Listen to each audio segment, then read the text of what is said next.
ಪ್ರಚಲಿತ ಈ ಕಾರ್ಯಕ್ರಮದ ಪ್ರಾಯೋಜಕರು ರೋಹನ್ ಕಾರ್ಪೊರೇಷನ್, ಸಹ ಪ್ರಾಯೋಜಕರು father Muller's charitable trust, SDM college Ujire, VK furniture and electronics. ನಮಸ್ಕಾರ. ವಿ4 ವಿಶೇಷ ಕಾರ್ಯಕ್ರಮಕ್ಕೆ ಸ್ವಾಗತ. ನಾನು ತಾರನಾಥ್ ಗಟ್ಟಿ ಕಾಪಿಕಾಡ್. ಇವತ್ತು ಮತ್ತೆ ರೈತರದು ಮತ್ತು ಕೇಂದ್ರ ಸರ್ಕಾರದ ಮಾತುಕತೆ ಇತ್ತು. ಅದು 11ನೇ ಸುತ್ತಿನ ಮಾತುಕತೆ ಕೂಡ ಅದು ವಿಫಲವಾಗಿದೆ. ಇವತ್ತು ನಡೆದಂಥ ದಿಲ್ಲಿಯಲ್ಲಿ ಕೇಂದ್ರ ಸರ್ಕಾರದ ಪ್ರತಿನಿಧಿಗಳು ಮತ್ತು ರೈತ ಸಂಘಟನೆಗಳ ಪ್ರತಿನಿಧಿಗಳ ನಡುವೆ ನಡೆದಂಥ ಮಾತುಕತೆ ಮತ್ತೆ ವಿಫಲವಾಗಿದೆ. ಇದು 11ನೇ ಸುತ್ತಿನ ಮಾತುಕತೆ. ಬಹುಶಃ ಒಂದಷ್ಟು ನಿರೀಕ್ಷೆಗಳಿತ್ತು. ಯಾಕಂತ ಹೇಳಿದ್ರೆ 26ನೇ ತಾರೀಕು ಸಮೀಪ ಬರ್ತಾ ಉಂಟು, ಗಣರಾಜ್ಯೋತ್ಸವದ ದಿನ ರೈತರ ಪೆರೇಡ್ ದಿಲ್ಲಿಯಲ್ಲಿ ಮಾಡ್ತೇವೆ ಅಂತ ಈ ಮೊದಲೇ ಘೋಷಣೆ ಮಾಡಿದ್ದರು. ಸೊ ಈ ಹಿನ್ನೆಲೆಯಲ್ಲಾದರೂ ಸರ್ಕಾರ ಮತ್ತು ಈ ಒಂದು ರೈತರ ಮಾತುಕತೆ ತಕ್ಕ ಮಟ್ಟಿಗೆ ಎಲ್ಲಾದರೂ ಒಂದು ಕಡೆ ಒಂದು ಒಪ್ಪಂದಕ್ಕೆ ಅಥವಾ ಒಂದು ಸಹಮತಕ್ಕೆ ಬರುತ್ತದೋ ಅನ್ನೋ ಒಂದು ನಿರೀಕ್ಷೆ ಇತ್ತು. ಆ ನಿರೀಕ್ಷೆ ಕೂಡ ಮತ್ತೆ ಹುಸಿಯಾಗಿದೆ. ಸೊ ಈ ವಿಚಾರವಾಗಿ ಇವತ್ತಿನ ಬೆಳವಣಿಗೆ ಬಗ್ಗೆ ಮತ್ತು ಮುಂದೆ ನಡೆಯಬಹುದಾದ ಬೆಳವಣಿಗೆಗಳ ಬಗ್ಗೆ ನಾವು ಇವತ್ತು ಮಾತನಾಡಲಿಕ್ಕಿದ್ದೇವೆ. ಈ ಸಂದರ್ಭದಲ್ಲಿ ನಮ್ಮ ಜೊತೆಗೆ 3 ಮಂದಿ ರೈತ ಮುಖಂಡರಿದ್ದಾರೆ. ರವಿಕಿರಣ್ ಪುಣಚ ಅವರು, ಯಾದವ್ ಶೆಟ್ಟಿ ಅವರು ಮತ್ತು ಓಸ್ವಾಲ್ಡ್ ಪ್ರಕಾಶ್ ಫೆರ್ನಾಂಡಿಸ್ ಅವರು. ನಾನು 3 ಮಂದಿ ರೈತ ಮುಖಂಡರನ್ನು ಕೂಡ ಪ್ರೀತಿಯಿಂದ ಸ್ವಾಗತ ಮಾಡ್ತಾ ಇದ್ದೇನೆ ಸರ್. ಎಸ್, ರವಿಕಿರಣ್ ಪುಣಚ ಅವರು ಕರ್ನಾಟಕ ರಾಜ್ಯ ರೈತ ಸಂಘದ ರಾಜ್ಯ ಕಾರ್ಯದರ್ಶಿಗಳು. ಅದೇ ರೀತಿ ಕೊನೆಯಲ್ಲಿರುವ ಓಸ್ವಾಲ್ಡ್ ಫೆರ್ನಾಂಡಿಸ್ ಅವರು ಕೂಡ ಕರ್ನಾಟಕ ರಾಜ್ಯ ರೈತ ಸಂಘದ ದಕ್ಷಿಣ ಕನ್ನಡ ಜಿಲ್ಲಾ ಸಮಿತಿಯ ಅಧ್ಯಕ್ಷರು. ಮಧ್ಯೆ ಯಾದವ್ ಶೆಟ್ಟಿ ಅವರಿದ್ದಾರೆ. ಯಾದವ್ ಶೆಟ್ಟಿ ಅವರು ಪ್ರಾಂತ ರೈತ ಸಂಘದ ರಾಜ್ಯ ಉಪಾಧ್ಯಕ್ಷರು. ಪ್ರಾಂತ ರೈತ ಸಂಘ ಮತ್ತು ಕರ್ನಾಟಕ ರಾಜ್ಯ ರೈತ ಸಂಘ ಬೇರೆ ಬೇರೆ ಸಂಘಟನೆಗಳು, ಆದರೆ ಅವರ ರೈತ ಪರವಾದ ಕಾಳಜಿ ಮತ್ತು ನಿಲುವು ಅದು ಒಂದೇ. ಸೊ ಇವತ್ತು ನಾವು ಈ ಒಂದು ಸಂದರ್ಭದಲ್ಲಿ, ಯಾಕಂದರೆ ನಾನು ಈಗಾಗಲೇ ಉಲ್ಲೇಖ ಮಾಡಿದೆ, ಇವತ್ತು ನಡೆದದು 11ನೇ ಸುತ್ತಿನ ಮಾತುಕತೆ. ರೈತರ ಪ್ರತಿಭಟನೆ 58 ದಿವಸ ದಾಟಿತು. ನಿರಂತರವಾಗಿ ದಿಲ್ಲಿ ಗಡಿಯಲ್ಲಿ ನಡೀತಾ ಇರುವಂಥ ಪ್ರತಿಭಟನೆ. ಈ ಮೊದಲು ನಡೆದಂಥ 10 ಸುತ್ತಿನ ಮಾತುಕತೆ ಕೂಡ ಅದು ವಿಫಲವಾಗಿತ್ತು. ಸುಮಾರು 9ನೇ ಸುತ್ತಿನ ಮಾತುಕತೆಗೆ ಬರುವ ವೇಳೆಗೆ ಸರ್ಕಾರ ಸ್ವಲ್ಪ ಮೃದು ಧೋರಣೆಯನ್ನು ತಾಳಲಿಕ್ಕೆ ಆರಂಭಿಸಿತು. ಅಷ್ಟರ ತನಕ ಸರ್ಕಾರ ಭಾರಿ ಬಿಗುಪಟ್ಟಿನಲ್ಲಿತ್ತು. ತನ್ನ ಪಟ್ಟನ್ನು ಸಡಿಲಿಸಲಿಕ್ಕೆ ತಯಾರಿರಲಿಲ್ಲ. ಬಟ್ 1ನೇ ಸುತ್ತಿನ ಮಾತುಕತೆಯಿಂದಲೇ ರೈತ ಸಂಘಟನೆಗಳು ತಮ್ಮ ನಿಲುವನ್ನು ಮಾತ್ರ ಬದಲಿಸಿರಲಿಲ್ಲ. ಕೃಷಿ ಏನು, ಯಾವ ಕಾರಣಕ್ಕಾಗಿ ಅವರು ಪ್ರತಿಭಟನೆಯನ್ನು ನಡೆಸ್ತಾ ಇದ್ದಾರೆ, 3 ಕೃಷಿ ಕಾಯ್ದೆಗಳನ್ನು ಬೇಷರತ್ತಾಗಿ ವಾಪಸ್ ಪಡೆಯಬೇಕು ಅನ್ನೋದು ಅವರ ಬಿಗುಪಟ್ಟು.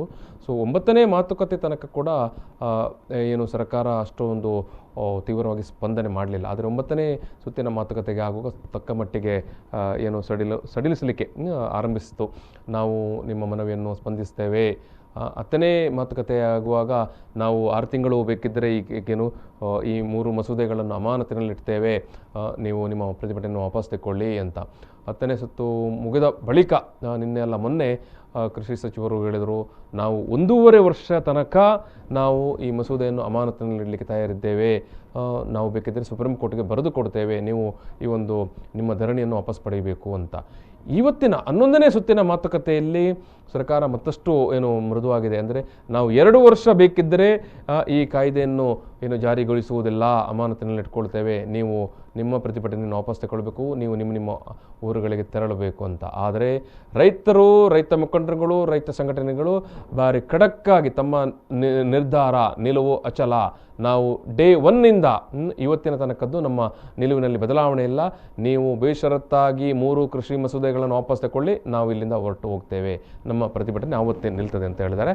ಸೊ ಹಾಗಾಗಿ ಇವತ್ತಿನ ಮಾತುಕತೆ ಕೂಡ ಅದು ಮುರಿದು ಬಿದ್ದಿದೆ. ಸೊ ಮತ್ತೆ ಸ್ಪಷ್ಟಪಡಿಸಿದ್ದಾರೆ, ಕೃಷಿ ನಮ್ಮ ಪ್ರತಿಭಟನಾಗಾರರು ಅಥವಾ ಧರಣಿ ನಿರತ ರೈತರುಗಳು ಜನವರಿ 26ರಂದು ದಿಲ್ಲಿಯ ಔಟರ್ ರಿಂಗ್ ರೋಡ್ನಲ್ಲಿ ನಡೆಸಲಿಕ್ಕೆ ಇರುವಂಥ ಟ್ರ್ಯಾಕ್ಟರ್ ರ್ಯಾಲಿ ಅದು ಯಥಾಪ್ರಕಾರವಾಗಿ ಮುಂದುವರಿಯುತ್ತದೆ ಅಂತ.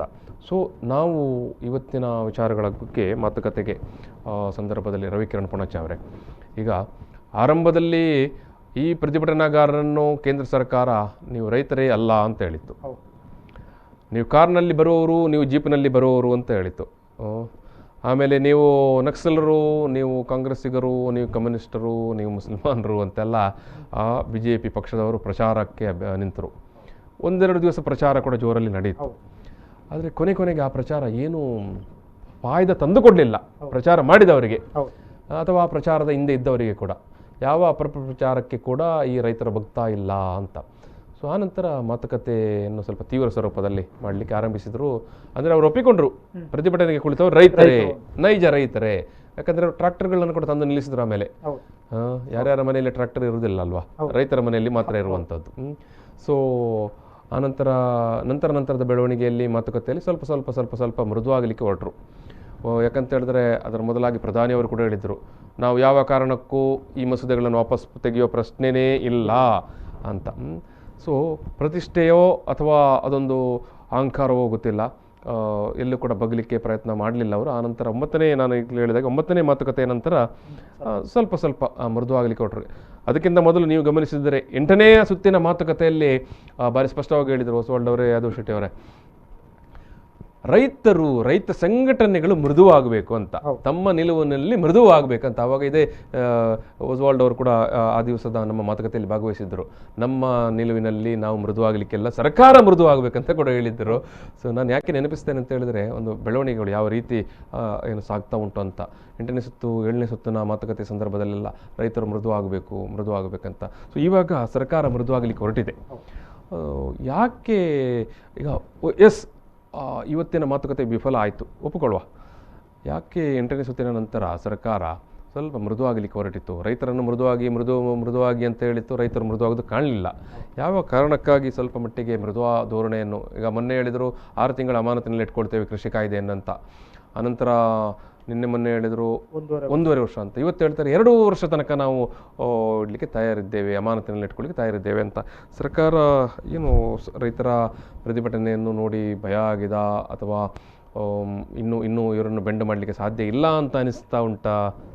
ಏನು ರವಿಕಿರಣ್ ಪೂಣಚ್ಚ ಅವರೇ? ಈಗ ಸರ್ಕಾರ ಏನು ನವೆಂಬರ್ 25ರಿಂದ ನವದೆಹಲಿಯಲ್ಲಿ ರೈತರ ಚಳುವಳಿ ಗಟ್ಟಿಯಾಗಿ ಸ್ಥಾಯಿಯಾಗಿ ಇವತ್ತಿನವರೆಗೆ ನಿಂತಿದೆ. ಇವತ್ತು 58ನೇ ದಿವಸ. ಹೌದು. ಸರ್ಕಾರ ಇವತ್ತಿಗೆ 11ನೇ ಬಾರಿ ಮಾತುಕತೆಗೆ ಬಂದಿದೆ. ಹೌದು. ಅವರ ಮೊದಲ ಹಂತದ ಮಾತುಕತೆಯಿಂದಲೂ ಇಲ್ಲಿ ತನಕ ಸ್ಪಷ್ಟವಾದಂಥ ರೀತಿಯಲ್ಲಿ ಅವರು ಚರ್ಚೆ ಮಾಡಲಿಕ್ಕೆ ಬರಲೇ ಇಲ್ಲ. ಅವರು ಇಡೀ ದೇಶದ ಜನತೆಯನ್ನ ಮತ್ತು ಪ್ರಪಂಚ ಜನತೆಯನ್ನ ದಿಕ್ತಪ್ಪಿಸಲಿಕ್ಕೆ ಈ ಮಾತುಕತೆ ಮಾಡಿದ್ದಾರೆ. ಅವರು ಸ್ಪಷ್ಟವಾಗಿದ್ದಾರೆ, ಏನು ರೈತರ ಚಳುವಳಿನ ಒಂದು ಬಾರಿ ವೀಕ್ ಮಾಡಿದ್ರೆ ನಾವು ಗೆದ್ದ ಹಾಗೆ ಅಂತ ಅವ್ರ ಮನಸ್ಸಲ್ಲಿ. ಈಗ 8ನೇ ಸುತ್ತಲ್ಲಿ 6 ತಿಂಗಳು ಹೇಳಿದ್ರು, 9ನೇ ಸುತ್ತಲ್ಲಿ 1.5 ವರ್ಷ ಅಂತ ಹೇಳಿದ್ರು, ಈಗ 2 ವರ್ಷ ಅಂತ ಹೇಳ್ತಾರೆ. ಅಲ್ಲ, ರೈತರ ಕುರಳಿಗೆ ಹಾಕ್ತಕ್ಕಂಥ ಕುಣಿಕೆ ಇವತ್ತು ಹಾಕೋದಿಲ್ಲ, 6 ತಿಂಗಳು ಬಿಟ್ಟು ಹಾಕ್ತೇವೆ, 1 ವರ್ಷ ಬಿಟ್ಟು ಹಾಕ್ತೇವೆ, 2 ವರ್ಷ ಬಿಟ್ಟು ಹಾಕ್ತೇವೆ. ನಾವು ಹೇಳ್ತಾ ಇರೋದು ನಿಮ್ದು ಹಾಕ್ತಾ ಇರತಕ್ಕಂಥದ್ದು ಕುಣಿಕೆ. ಆ ಕುಣಿಕೆಯನ್ನು ತೆಗೀರಿ ಅಂತ ಹೇಳ್ತಾ ಇದ್ದೇವೆ.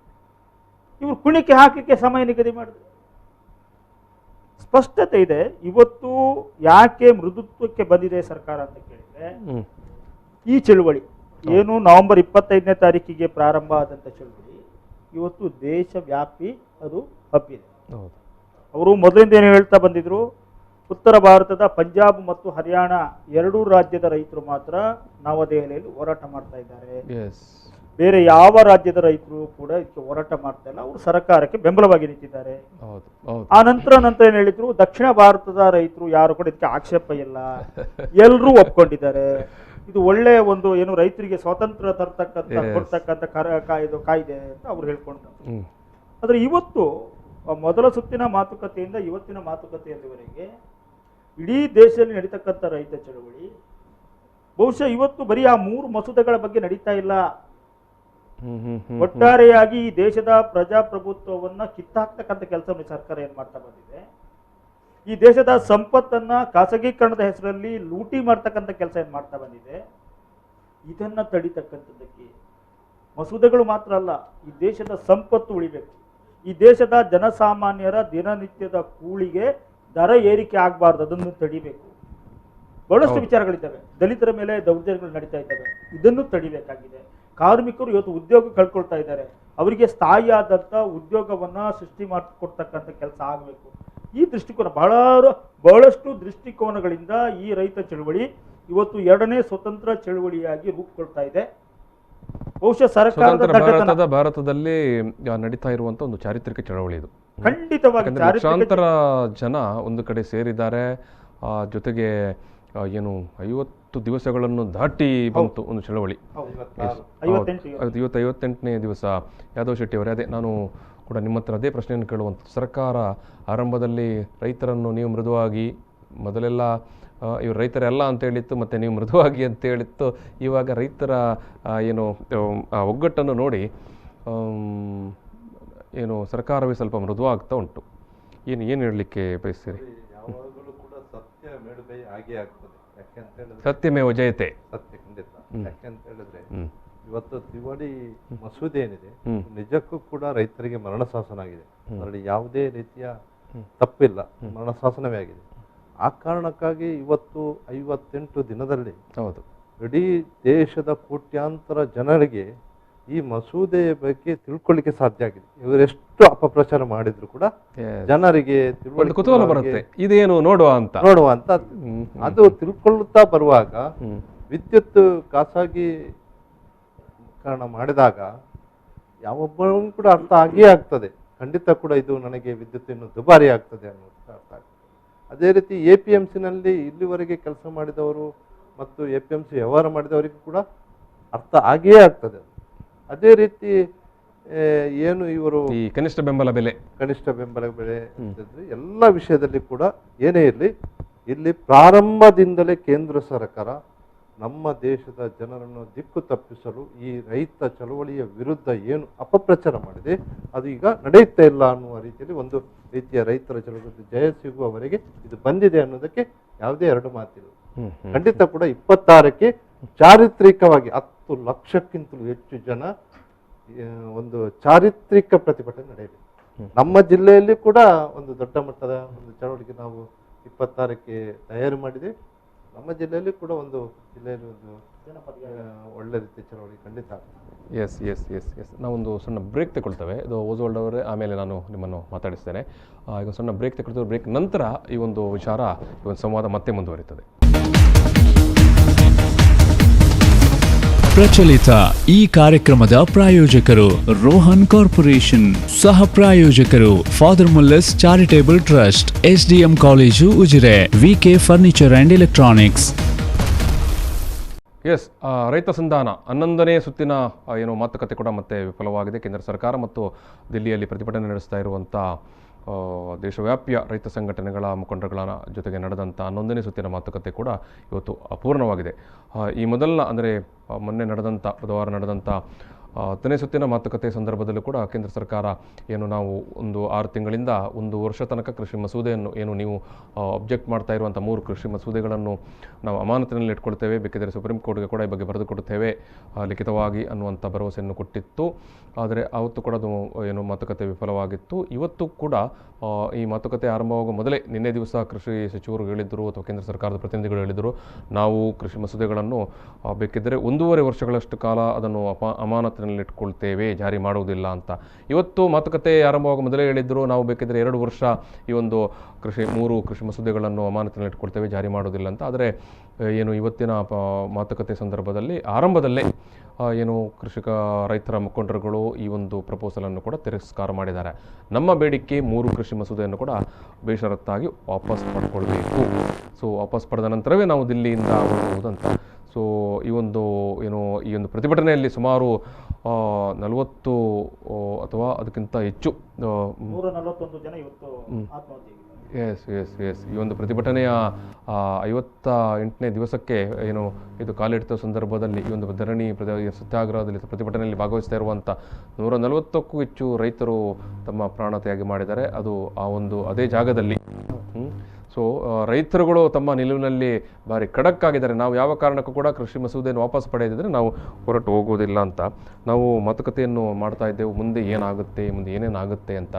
ಸೊ ಈ ನಡುವೆ ಈ ರೈತ ಮುಖಂಡರುಗಳು ನಮ್ಮ ಸ್ಟುಡಿಯೋದಲ್ಲಿರುವಂಥವರು ಮೊನ್ನೆಯ ಸಂದರ್ಭದಲ್ಲಿ ಕೂಡ ಹೇಳಿದರು, ನಾವು ಜಿಲ್ಲಾ ವ್ಯಾಪಿಯಾಗಿ ನಮ್ಮ ಪ್ರತಿಭಟನೆಗಳು ಸತ್ಯಾಗ್ರಹಗಳು ನಾವು ಜನರಲ್ಲಿ ಜಾಗೃತಿ ಮೂಡಿಸಲಿಕ್ಕೆ ಅಥವಾ ದಿಲ್ಲಿಯ ರೈತರಿಗೆ ಕೊಡಲಿಕ್ಕೆ ಮಾಡ್ತಾ ಇದ್ದೇವೆ ಅಂತ. ಸೊ ಈಗಾಗಲೇ ಇದು ಸುಳ್ಯದಲ್ಲಿ ಮಾಡಿದ್ದಾರೆ, ಇವತ್ತು ಬಂಟ್ವಾಳದಲ್ಲಿ ಕೂಡ ಇತ್ತು. ನಾವು ಬಂಟ್ವಾಳದಲ್ಲಿ ಇವತ್ತು ನಡೆದ ಒಂದು ಪ್ರತಿಭಟನೆಯ ಅಥವಾ ಅಲ್ಲಿಯ ಸತ್ಯಾಗ್ರಹದ ದೃಶ್ಯಾವಳಿಗಳನ್ನು ಈಗ ಒಮ್ಮೆ ನೋಡಿಕೊಂಡು ಬರೋಣ. ಇವತ್ತು ಬಂಟ್ವಾಳದಲ್ಲಿ ನಡೆದಂಥ ಪ್ರತಿಭಟನೆ ಇದು. ಪಕ್ಷದ ನೇತೃತ್ವದ ಸರ್ಕಾರಗಳು ಕೂಡ ಭ್ರಷ್ಟಾಚಾರ ಮಾಡಿದ್ದಾವೆ. ಈ ದೇಶದ ಸಂಪತ್ತನ್ನ ಲೂಟಿ ಹೊಡೆದು ಸ್ವಿಸ್ ಬ್ಯಾಂಕ್ ಅಲ್ಲಿ ಇಟ್ಟಿದ್ದಾರೆ. ವೈಜ್ಞಾನಿಕ ಬೆಲೆಯನ್ನ ನಿಗದಿ ಮಾಡಿ ರೈತರಿಗೆ ತಲುಪಿಸತಕ್ಕಂಥ ಕೆಲಸವನ್ನ ಮಾಡ್ತಾರೆ ಅಂತ ಹೇಳಿದ್ರು. ರೈತರ ಉತ್ಪನ್ನಕ್ಕೆ ಅಥವಾ ರೈತರ ಆದಾಯವನ್ನ ದ್ವಿಗುಣ ಮಾಡತಕ್ಕಂಥ ಕಾರ್ಯಕ್ರಮ ಹಾಕೊಳ್ತೇವೆ ಅಂತೇಳಿ ಅವರು ಅಧಿಕಾರಕ್ಕೆ ಬಂದ ಕೆಲವೇ ತಿಂಗಳ ಸುಪ್ರೀಂ ಕೋರ್ಟ್ಗೆ ಅಫಿಡವಿಟ್ ಕೊಡ್ತಾರೆ. ಕೃಷಿ ಉತ್ಪನ್ನಕ್ಕೆ ಮಾರುಕಟ್ಟೆ ಧಾರಣೆಯನ್ನ ನಿಗದಿ ಮಾಡ್ತೇವೆ, ಲೀಗಲಾಗಿ ಕೊಡ್ತಕ್ಕಂಥದ್ದನ್ನ ಮಾಡ್ತೇವೆ ಅಂತ ಹೇಳಿ ಮಾಡಲಿಲ್ಲ. ಇನ್ನೊಂದು ದೊಡ್ಡ ಭರವಸೆ ಕೊಟ್ಟರು ಇಡೀ ದೇಶದ ಜನತೆಗೆ. ಈ ದೇಶದ ಪ್ರಜಾಪ್ರಭುತ್ವಕ್ಕೆ ಕಳಂಕ ತರ್ತಕ್ಕಂಥ ರೀತಿಯಲ್ಲಿ ಆಡಳಿತವನ್ನ ಕಳೆದ 6 ವರ್ಷಗಳಿಂದ ನಾವು ಅನುಭವಿಸ್ತಾ ಇದ್ದೇವೆ.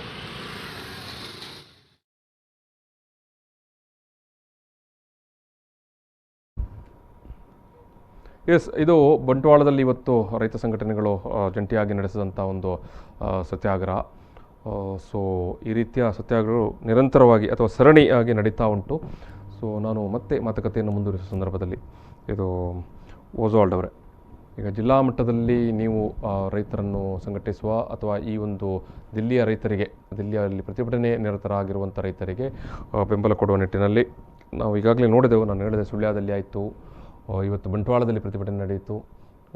ಮುಂದಿನ ದಿನಗಳ ನಿಮ್ಮ ಚಳವಳಿ ಯಾವ ರೀತಿ, ಯಾವ ಸ್ವರೂಪದ್ದು ಅಂತ? ಅದೇ ಮುಂದಿನ ದಿನಗಳಲ್ಲಿ ಪ್ರಜಾಪ್ರಭುತ್ವ ಪಥಸಂಚಲನ ಇದೇ 26ಕ್ಕೆ ನಾಡಿದ್ದು ಏನು ಮಧ್ಯಾಹ್ನ ನಂತರ 2:30 ಗಂಟೆಗೆ DC ಆಫೀಸ್ ಮುಂದ್ಗಡೆ ನಾವು ಉದ್ಘಾಟನೆ ಮಾಡಿ, ಒಂದು ಸಣ್ಣ ಉದ್ಘಾಟನೆ ಮಾಡಿ ಅಲ್ಲಿಂದ ಪಥಸಂಚಲನ ಬ್ಯಾಂಡ್ ಹಾಗೂ ಇದರಲ್ಲಿ ಒಂದು 2 ಟ್ರ್ಯಾಕ್ಟರನ್ನು ಇಟ್ಕೊಂಡು ಒಂದು ಪಥಸಂಚಲನವನ್ನು ಮಿನಿ ವಿಧಾನಸೌಧದವರೆಗೆ ತಗೊಂಡು ಅಲ್ಲಿ ಒಂದು ಸಣ್ಣ ಸಭೆಯನ್ನು ಮಾಡಲಿಕ್ಕಿದ್ದೇವೆ. ಅಂದರೆ ರೈತರ ಜಾಥಾ ಅಥವಾ ರೈತರ ಪೆರೇಡ್? ಖಂಡಿತ. ಈಗ ಅಂದರೆ ದಿಲ್ಲಿಯಲ್ಲಿ ಏನು ಆ ದಿವಸ ಮಧ್ಯಾಹ್ನ ನಂತರ ರೈತರ ಪೆರೇಡ್ ನಡೀತದೆ, ಅದಕ್ಕೆ ಪೂರಕವಾಗಿ ಈಗ ಒಟ್ಟು ಈಗ ಜಿಲ್ಲೆಯಲ್ಲಿ ಈಗ ನೀವು ಬೇರೆ ಬೇರೆ ಕಡೆ ಈ ರೀತಿಯ ಒಂದು ಪ್ರತಿಭಟನೆಗಳನ್ನು ಸಂಘಟನೆ ಮಾಡ್ತಾ ಇದ್ದೀರಿ. ಜನರ ಬೆಂಬಲ, ರೈತರ ಬೆಂಬಲ ಯಾವ ರೀತಿ ಉಂಟು, ಏನು ಹೇಳ್ತಾ ಇದ್ದಾರೆ? ಖಂಡಿತವಾಗಿ ನಮಗೆ ಒಳ್ಳೆ ಬೆಂಬಲ ಸಿಕ್ಕಿದೆ, ಒಳ್ಳೆ ಜನಬಲನೂ ಅಲ್ಲಿ ಜನರು ಕೂಡ ಬೆಂಬಲವಾಗಿ ನಿಂತಿದ್ದಾರೆ. ಇವತ್ತು ಬೆಳ್ತಂಗಡಿಯಲ್ಲಿ ಆಗಿರ್ಬಹುದು, ಪುತ್ತೂರಲ್ಲಿ ಆಗಿರ್ಬಹುದು, ಸುಳ್ಯದಲ್ಲಿ ಅತಿ ಹೆಚ್ಚು ಜನರು ನಮ್ಮ ಜೊತೆ ಇದ್ದರು. ಈ ಉಪಸತ್ತೆಗಳಲ್ಲಿ ಹೆಚ್ಚು ರೈತರು ಇದ್ರು. ಮತ್ತು ಬೀಸೋಡಲ್ಲಿ ಕೂಡ ಅತಿ ಹೆಚ್ಚು ರೈತರು ಇದ್ರು. ಅದೇ ರೀತಿಯಲ್ಲಿ ಜಿಲ್ಲೆಯಲ್ಲಿ ಕೂಡ ನಾಡಿದ್ದು ಹತ್ರ 1,000 ಜನ ಸೇರ್ಬೋದು ಅನ್ನುವಂಥ ವಿಶ್ವಾಸ ಕೂಡ ನಮಗಿದೆ. ಅದೇ ರೀತಿ ಕೆಲವು ರೈತರು ಇಲ್ಲಿಂದ ಬೆಂಗಳೂರಲ್ಲಿ ದೊಡ್ಡ ಮಟ್ಟದಲ್ಲ ಪರೇಡ್ ಆಗುವುದರಿಂದ ಅಲ್ಲಿ ಕೂಡ ಹೋಗ್ತಾರೆ ಈ ಜಿಲ್ಲೆಯಲ್ಲಿ. ಸೊ ಇದು ನಿರಂತರವಾಗಿ ಚಳವಳಿ ಏನು ಆಗಸ್ಟ್ 14ರಂದು ಪ್ರಾರಂಭವಾದ ಚಳವಳಿ, ಇವತ್ತು ಇದನ್ನು ನಿರಂತರವಾಗಿ ಈ ರಾಜ್ಯದಲ್ಲಿ ನಾವು ಜೀವಂತವಾಗಿ ಇಟ್ಟಿದ್ದೇವೆ. ಇದು ಕಾಯ್ದೆಗಳನ್ನು ವಾಪಸ್ ತಗೊಳ್ಳುವವರೆಗೆ ಈ ಚಳವಳಿ ಎಂದೆಂದಿಗೂ ನಿಲ್ಲುವುದಿಲ್ಲ. ಯಾಕಂದ್ರೆ ಜಬ್ ತಕ್ ತೀನೋ ಬಿಲ್ ವಾಪಸ್ ನೈ ಜಬ್ ತಕ್ ಗರ್ ವಾಪಸಿ ನೈ. ಖಂಡಿತವಾಗಿ ನಾವು ಬದ್ಧರಾಗಿದ್ದೇವೆ. 3 ಕಾಯ್ದೆಗಳನ್ನು ವಾಪಸ್ ಪಡ್ಕೊಳ್ಬೇಕು. ಅದೇ ರೀತಿ MSPಗೆ ಕಾನೂನಾತ್ಮಕ ರೀತಿಯಲ್ಲಿ ಜಾರಿ ಮಾಡಬೇಕು. ಇವತ್ತು ನೋಡಿ, ಈ ದೇಶದಲ್ಲಿ ಇವರು ಮೃದು ಆಗ್ಬೇಕು, ರೈತ ಮೃದು ಆಗ್ಲಿಲ್ವಾ? ರೈತ ಯಾವತ್ತು ರೈತನಿಗೆ ತಾಯಿರದ ಇದೆ ಯಾವತ್ತು. ಯಾಕಂದ್ರೆ ನಾನು ಹೇಳ್ತೇನೆ, ಇವತ್ತು ರೈತ ಭೂಮಿನಲ್ಲಿ ಮಣ್ಣಿನ ಜೊತೆ ಮಣ್ಣಿನ ಮಗ ರೈತ. ಹೌದು. ಇವತ್ತು 82 ಲಕ್ಷ ಏನು ಇದೆ ಸಂಕುಲನ ಜೀವ ರಾಶಿಗಳಿದ್ದಾವೆ, ಅದರ ಎಲ್ಲ ಸ್ನೇಹಿತ ರೈತ. ಹೌದು. ಅದಕ್ಕೋಸ್ಕರ ಇವರು ಆದ್ರೂ ಇವತ್ತು ನೋಡಿ 74 ವರ್ಷ ಆಯ್ತು ಸ್ವಾತಂತ್ರ್ಯ ಬಂದು. ಸ್ವಾತಂತ್ರ್ಯ ಬಂದಿನಿಂದಲೂ ನಾವು ಚಳವಳಿ ಮಾಡ್ತಾ ಇದ್ದೇವೆ. ಹಲವು ಸರ್ಕಾರಗಳ ವಿರುದ್ಧ ಚಳವಳಿ ಮಾಡಿದ್ದೇವೆ. ಆದ್ರೆ ಇಷ್ಟೊಂದು ದುರಾಂಕಾರ, ಇಷ್ಟೊಂದು ಏನು ಬೇಜವಾಬ್ದಾರಿತನದಿಂದ ರೈತರನ್ನು ಏನು ಕೇರ್ ಮಾಡದಂತ ಸರ್ಕಾರ ಇದ್ರೆ ಅದು ನರೇಂದ್ರ ಮೋದಿ ಸರ್ಕಾರ ಅಂತ ಹೇಳಲಿಕ್ಕೆ ನಾನು ಬಯಸ್ತೇನೆ. ಇದು ಒಬ್ಬ ರೈತರಾಗಿ ನೀವು ಏನೆಲ್ಲ ಬೆಳೆಗಳನ್ನು ಬೆಳೀತೀರಿ? ನಾವು ನಮ್ಮಲ್ಲಿ ಅಡಿಕೆ ಇದೆ, ತೆಂಗು ಇದೆ, ಕೊಕ್ಕೋ ಇದೆ, ರಬ್ಬರ್ ಇದೆ, ಅದೇ ರೀತಿ ಬಸಳೆ, ಬದನೆ, ಏನು ಬದನೆ ಮಾಡ್ತೇವೆ, ತರಕಾರಿಗಳನ್ನು ಮಾಡ್ತೇವೆ. ನೀವು ಒಬ್ಬ ರೈತನಾಗಿ ಮತ್ತೆ ವಿಶೇಷವಾಗಿ ವೀಳ್ಯದೆಲೆ ಬೆಳಿತೇವೆ. ವೀಳ್ಯದೆಲೆ. ಹೌದು. ಒಬ್ಬ ರೈತನಾಗಿ ನೀವು ಎದುರಿಸುವಂತ ಸಮಸ್ಯೆಗಳಿರ್ತದಲ್ಲ, ನಿಮ್ಮ ಏನೆಲ್ಲ ಸಮಸ್ಯೆಗಳನ್ನು ಎದುರಿಸ್ತೀರಿ ನೀವು? ಖಂಡಿತವಾಗಿ ನೋಡಿ, ವಿಪರೀತ ಮಳೆ ಬಂದ್ರೆ ಅಡಿಕೆಗೆ ಸಮಸ್ಯೆ ಆಗುತ್ತೆ. ನೋಡಿ, ಈಗ ಮೊನ್ನೆ ಮಳೆ ಬಂತು, ಅಕಾಲಿಕವಾದ ಮಳೆ, ಹಿಂಗಾರ ಈಗ ಅರಳುವ ಸಮಯ. ಈ ಸಂದರ್ಭದಲ್ಲಿ ಮಳೆ ಬಂದ್ರೆ ಖಂಡಿತವಾಗಿ ಹಿಂಗಾರ ಕೊಳೆತು. ಹೌದು. ಈಗ ನಳ್ಳಿಗಳು ಈಗ ಮೊನ್ನೆ ಮಳೆ ಬಂತು, ಈಗ ಅತಿ ಹೆಚ್ಚು ಸೆಕೆ ಮತ್ತೆ ಬಿಸಿಲು ಇದೆ. ಅದರಿಂದ ನಳ್ಳಿಗಳು ನಿಲ್ಲುವುದಿಲ್ಲ ಒಂದು. ಮತ್ತೆ ಏನು ಕಳೆದ 100 ವರ್ಷ ಬರದಂತ ನೆರೆ ಮತ್ತು ಬರ ಬಂದು ಇಲ್ಲಿ ಕೂಡ ಬಂದಿದೆ. ಇಲ್ಲಿ ಕೂಡ ಬೆಳ್ತಂಗಡಿ ಭಾಗದಲ್ಲಿ, ಸುಳ್ಯ ಭಾಗದಲ್ಲಿ ಅತಿ ಹೆಚ್ಚು ನೆರೆಯಿಂದ ಡ್ಯಾಮೇಜ್ ಆಗಿದೆ. ಆದ್ರೂ ಸರ್ಕಾರ ಇವತ್ತು ನೋಡಿ ಪರಿಹಾರದ ವಿಚಾರದಲ್ಲಿ ಬೆಳ್ತಂಗಡಿ ಭಾಗದಲ್ಲಿ ಎಷ್ಟೋ ಜನಕ್ಕೆ ಪರಿಹಾರ ಕೊಡ್ಲಿಕ್ಕೆ ಇವರು ಎಡವಿದ್ದಾರೆ. ಅವರ ಕಾರ್ಯಕರ್ತರೇ ಪರಿಹಾರ ಕೊಟ್ಟಿದ್ದಾರೆ. ಯಾರು ಬಿಜೆಪಿ ಕಾರ್ಯಕರ್ತನಿಂದ ಅವ್ರಿಗೆ ಪರಿಹಾರ ರೈತರಿಗೆ ಸಿಗ್ಲಿಲ್ಲ. ರೈತರಿಗೆ ಸಿಗ್ಲಿಲ್ಲ. ಇವತ್ತು ನಾವು ಏನು 26ರ ಚಳವಳಿ ಆದ್ಮೇಲೆ ಈಗ ಬೆಳ್ತಂಗಡಿಗಳು ಆ ಭಾಗಕ್ಕೆ ಭೇಟಿ ಕೊಡ್ಲಿಕ್ಕಿದ್ದೇವೆ. ಅಲ್ಲಿ ಕೂಡ ನಮ್ಮ ಸಂಘಟನೆಯನ್ನು ಗ್ರಾಮಗಳಿಗೆ ಹೋಗಿ ಸಂಘಟನೆ ಸ್ಥಾಪನೆ ಮಾಡ್ಲಿಕ್ಕಿದ್ದೇವೆ. ಅಂದ್ರೆ ನಾನು ಕೇಳಿದ್ದು, ಯಾಕಂದ್ರೆ ರೈತರು ರವಿಕಿರಣ್ ಪುಣಚ ಅವರು ಅಥವಾ ಯಾದವರೇ ಪ್ರತಿನಿತ್ಯವೂ ಅವರೊಂದು ಏನು ತಂತಿ ಮೇಲೆ ನಡೆದಂಥ ನಡಿಗೆ ಅದು. ಯಾವುದೇ ಬೇರೆ ಬಿಸ್ನೆಸ್ ವಹಿವಾಟಿನ ಥರದ್ದು ಅಲ್ಲ. ಇವತ್ತು ಇಷ್ಟೇ ದುಡ್ಡು ಗ್ಯಾರಂಟಿ ಬರುತ್ತೆ ಸಂಜೆ ಹೊತ್ತಿಗೆ, ಇಷ್ಟೇ ಪ್ರಾಫಿಟ್ ಆಗುತ್ತೆ ನಮ್ಮ ಲೆಕ್ಕದ ನಮ್ಮದು ಇನ್ವೆಸ್ಟ್ ಮಾಡಿದ ಪ್ರಕಾರ ಅಂತ. ಸೊ ರೈತರಿಗೆ ನೋಡಿ, ನಾವು ಬೆಳೆದ ಬೆಳೆಗಳಿಗೆ ಇವತ್ತು ನೋಡಿ, ಒಂದು ಕಂಪನಿಯಲ್ಲಿ ಯಾವುದೋ ಸೂಜಿಯಿಂದ ಹಿಡಿದು ಒಂದು ಕುಂಕುಮದವರೆಗೆ, ಒಂದು ಬೊಟ್ಟುನವರೆಗೆ ಒಬ್ಬ ಕಂಪನಿ ನಿರ್ಧಾರ ಮಾಡ್ತಾನೆ. ಅವನ ಏನು ಇದು ವಸ್ತಿಗೆ ಅವನು ಬೆಲೆ ನಿಗದಿ ಮಾಡ್ತಾನೆ. ಆದ್ರೆ ಇವತ್ತು ರೈತ ಬೆಳೆದ ಬೆಳೆಯನ್ನು ಇವರು ಹೇಳ್ತಾರೆ APMC ಇದು ತಿದ್ದುಪಡಿ ಮಾಡಿ ನೀವು ಎಲ್ಲಿ ಬೇಕಾದ್ರೆ ಅಡಿಕೆಯನ್ನು ಕೊಂಡು ಹೋಗ್ಬೋದು ಅಂತ. ನಾನು ಹೇಳ್ತೇನೆ ನೋಡಿ, ನಾನು ಇವತ್ತು ನಾನು 2 ಕ್ವಿಂಟಲ್ ಅಡಿಕೆ ಕೊಟ್ಟು ಬಂದಿದ್ದೆ. ಅವನು ಹೇಳ್ದ ಕಟ್ ಮಾಡಿ ಇದೆಲ್ಲ ಇದಾಗಿದೆ, ಅದರ ಹಳದಿ ಬಂದಿದೆ, ಇದು ಸರಿ ಒಣಗ್ಲಿಲ್ಲ ಹಾಗೆ ಅಂತ 10 ರೂಪಾಯಿ ಕಮ್ಮಿ ಆಗಿದೆ. ನಾನು ಗುಜರಾತಿಗೆ ಇದು 2 ಕ್ವಿಂಟಲ್ ಅಡಿಕೆ ಕೊಂಡು ಗುಜರಾತಿಗೆ ಹೋದ್ರೆ ಇದು ಅಡಿಕೆ ನಾವು ತಗೊಳ್ದೇ ಇಲ್ಲ ಅಂತ ಪರಿಸ್ಥಿತಿ ಬಂದ್ರೆ ನಾವು ಅಲ್ಲಿ ಬಿಸಾಡಿ ಬರ್ಬೇಕು. ಈ ಕಾಯ್ದೆಯಿಂದ ಯಾರಿಗೆ ಲಾಭ ಆಯ್ತು? ನಾನು ಅವ್ರಿಗೆ ಹೇಳಿದೆ, ಈ ಕಾಯ್ದೆಯಿಂದ ಗುಜರಾತಿಗಳಿಗೆ ಮಾರವಾಡಿಗಳಿಗೆ ಲಾಭ ಆಯ್ತು. ಇಷ್ಟರವರೆಗೆ 3-4 ರಾಜ್ಯದ ತೆರಿಗೆ ಕಟ್ಕೊಂಡು ಹೋಗ್ಬೇಕಿತ್ತು. ಈಗ ನಮ್ಮ RTC ಇಟ್ಟು ಅವ್ರು ಕೊಂಡೋಗ್ತಾರೆ.